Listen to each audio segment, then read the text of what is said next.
Hello दोस्तों, I hope आप सब ठीक होंगे। स्वागत है आपके इंस्टीट्यूट साइंस क्लासेज में। और आज की हमारी बहुत ही महत्वपूर्ण बिंदु होने वाली है। और इससे पहले हमारी 3 क्लास हो चुके हैं, तो आप लोग सीरियल वाइज क्लास को देखते चले। और जो लोग भी यहाँ से देखे हैं तो इस क्लास को देखकर भी आप लोग पीछे के जो भी 3 क्लास हैं आप लोग उसको देखना मत भूलिएगा। तो आप लोग का टाइम हम गंवाना नहीं चाहते हैं और सीधे अपनी क्लास पे आते हैं। और आप लोग क्लास अच्छा लगे तो आप लोग लाइक कीजिएगा और कमेंट ज़रूर कीजिएगा। कुछ देखिए, यहाँ से कुछ बहुत ही महत्वपूर्ण बिंदु है। यहाँ से क्वेश्चन आता है कि सबसे लंबा जीवित वृक्ष कौन है। सबसे लंबा जीवित वृक्ष सिकुआ। कौन है? सिकुआ है।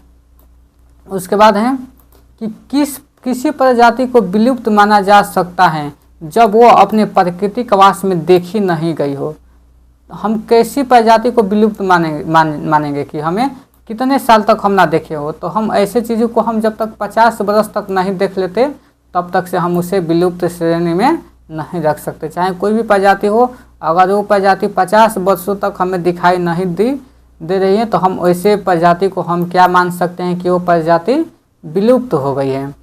उसके बाद है कि जो सर्वाधिक जैव विविधता पाई जाती है किसमें, तो उष्णकटिबंधीय वर्षा वाले वनों में, जैसे शांति घाटी में, केरल में। सर्वाधिक जैव विविधता कहाँ पाई जाती है? उष्णकटिबंधीय वर्षा वनों में, शांत घाटी में, जहाँ एक केरल है। और प्राणियों और पादपों की प्रजातियों में अधिकतम जैव विविधता पाई जाती है कहाँ पे? तो उष्णकटिबंधीय के आर्द्र वन में। और जो हमारी यहाँ से देखिए, ये क्वेश्चन तो आता ही है, फूलों की घाटी कहाँ है? तो उत्तराखंड में है। फूलों की घाटी कहाँ है? तो उत्तराखंड में है। यहाँ से क्वेश्चन आता है। और उत्तराखंड में सालों भर फूल खिलते हैं, यहाँ से क्वेश्चन भी आता है। उसके बाद है यहाँ से देखिए, वेटलैंड दिवस कब मनाया जाता है? तो ये 2 फरवरी को मनाया जाता है। वेटलैंड दिवस 2 फरवरी को, ये इसको याद रखिएगा, ये आता है। उसके बाद है रामसर सम्मेलन में संरक्षण संबंधित है नम भूमि से। उसके बाद भारत की सबसे बड़े अंतर्देशीय जो लवणीय आर्द्र भूमि है वो कहाँ है? तो हमारे गुजरात में है। उसके बाद आप लोग को जो भी चीज़ें देखिए, यहाँ से कुछ बीज के भी बारे में आता है क्वेश्चन। हम आप लोग को वही क्लास लाए हैं, इससे बाहर एक भी आएगा नहीं आपको। और इसके बाद आप लोग प्रैक्टिस सेशन कर लीजिए, बाकी आपको कुछ पढ़ना ही नहीं है। और सीटेट का लेवल दिन पर दिन बढ़ता जा रहा है। देखिए, बीजों को प्राचीन समय में सूखी लौकी में रखकर उस पर मिट्टी का लेप कर देते हैं। यानी जब भी अगर हम बीज को रखते हैं तो हम, जैसे ये जो भी चीज़ का जो बीज है इसको क्या किया जाता है, इसको सूखी लौकी होती है ना, उसमें मिट्टी का लेप कर दिया जाता है। चाहे या नीम की पत्तियाँ भी क्या से बचाती हैं, तो हम क्या करते हैं, नीम की पत्तियाँ भी उसमें रख देते हैं। आप लोग अपने घर में देखे होंगे कि जो भी चने हैं तो उसको हम जब बीज के लिए रखते हैं तो उसमें नीम की पत्तियाँ भी हम लोग मिला देते हैं।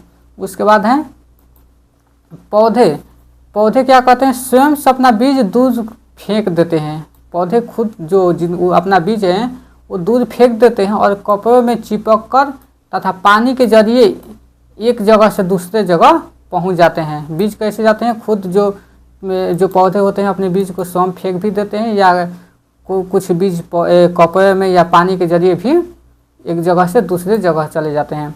उसके बाद है जो सोयाबीन है, सोयाबीन की जो फलियां होती है वो क्या होती हैं, वो पककर फट जाती हैं और उसमें से बीज बाहर निकल जाते हैं। उसके बाद काली मिर्च और ये क्या है, जिसे काली मिर्च है, सैफ हैं, गेहूं आदि, ये सब बीज होते हैं। उसके बाद है नाशपाती, भिंडी, करेला, खीरा, टमाटर, चीकू आदि में बीज होता है। तो ये यहाँ से पूछेगा कि भिंडी में बीज होता है नहीं, नाशपाती में बीज होता है कि नहीं, करेला में बीज होता है कि नहीं, तो इसको आप लोग ध्यान से देखिएगा। उसके बाद मिट्टी में गोबर मिलाने से मिट्टी में कीड़ा नहीं लगते हैं। आप लोग देखते हैं कि जो घर का जो लिपाई होता है, लिपाई पोताई में क्या करते हैं, हम लोग गोबर मिला देते हैं और मिलाकर अपने जो मिट्टी को होते हैं उसको अगर हम लिपते हैं, पोताई करते हैं तो वो क्या हो जाता है, उसमें कीड़ा नहीं लगता है, इसलिए हम गोबर का इस्तेमाल करते हैं। उसके बाद देखिए, कपड़ों में बांधा हुआ, जैसे कपड़े में बांधा हुआ बीज पानी में भिगोए गए बीज की तुलना में जल्दी से अंकुरित हो जाता है। हम लोग चने को भी अपना देखते हैं कि चने को जब भिगो देते हैं उसके बाद कपड़े में बांध देते हैं तो वो जल्दी ही अंकुरित हो जाता है, क्योंकि कपड़े में बीज को सांस लेने में सक्षम है। यानी जो बीज होता है वो कपड़े के अंदर भी सांस लेने में वो क्या है, वो सक्षम है, तो इस तरह से वो अंकुरित हो जाता है। और यदि बीज को कपड़े में बांध दिया जाए, यदि बीज को कपड़े में बांध दिया जाए और उनमें से आधे अंकुरित हो जाए और आधे ना हो, तो इसका कारण है कि कुछ बीज क्षतिग्रस्त थे, कुछ बीज बीच में टूट गए थे और बीज में कीड़े लग चुके हैं। जैसे हम लोग अपने क्या कहते हैं, जैसे किसी भी चीज़ को हम लोग जब पानी में डाल कर उसको भिगोते हैं, फिर उसको किसी कपड़े में बांध देते हैं और उसमें से कुछ आधे बीज मान लीजिए कि उसमें से अंकुर गए, आधे नहीं अंकुरे, तो इसका मतलब कि हमारा जो बीज है वो खराब हो चुका है, क्षतिग्रस्त हो चुका है, यानी उसमें कुछ बीजों में कीड़े लग चुके हैं।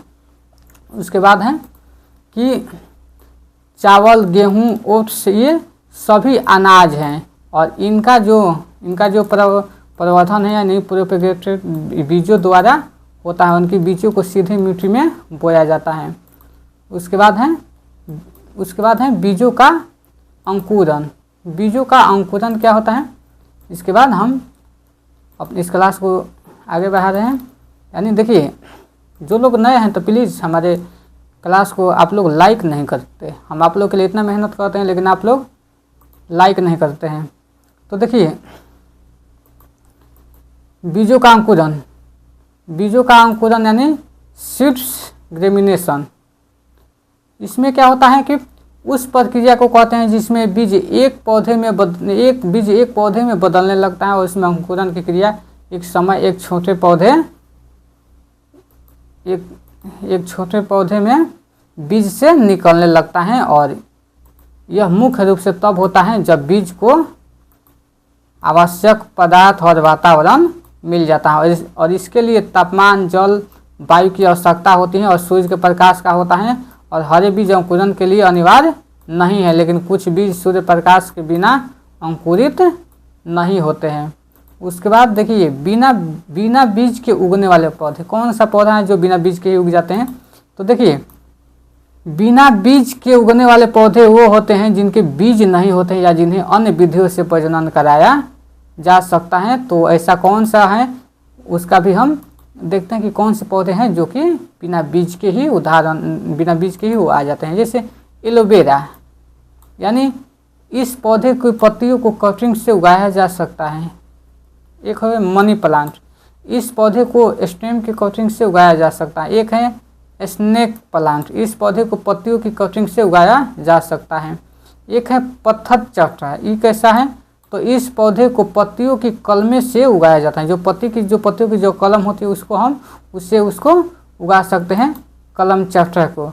उसके बाद है पाइनस और फर्न। पाइनस और फर्न क्या होते हैं, इन पौधे के बीज के अलावा स्केल्स, स्पोर्स कटिंग से भी लगाया जा सकता है। उसके बाद आलू का जो पौधा होता है, आलू बिना बीज के ही उगता है। आलू एक तना होता है और इसे तने से ही उगाया जाता है। आलू क्या है, आलू हमारा तने का प्रकार है, आप लोग जानते होंगे। उसके बाद गुलाब का पौधा में देखिए, इस पौधे को तने से उगाया जाता है, गुलाब को। उसके बाद गाना एक तना होता है, इससे भी तने के द्वारा ही उगाया जाता है। उसके बाद केले का पौधा, केला बिना बीज के ही उगता है और इसकी पतली जड़ द्वारा उगाया जाता है। और जो लोग भी नए हैं तो प्लीज़ सेशन को आप लोग लाइक कीजिए। और इसके बाद देखिए, हमारी क्लास कल की रहेगी पौधे का भाग जिसे हम खाते हैं। कल हमारा टॉपिक ये रहेगा और यहाँ से क्वेश्चन आपको आता ही है। आप लोग कोई भी स्टूडेंट का क्वेश्चन प्रीवियस से उठा कर देखिए कि आप लोग का यहाँ से क्वेश्चन आया है कि नहीं आया है। और हम आप लोग को वही क्लास चला रहे हैं जहाँ से आपको बस सीटेट क्वालिफाई कराना है। चलिए नेक्स्ट क्लास में मिलते हैं।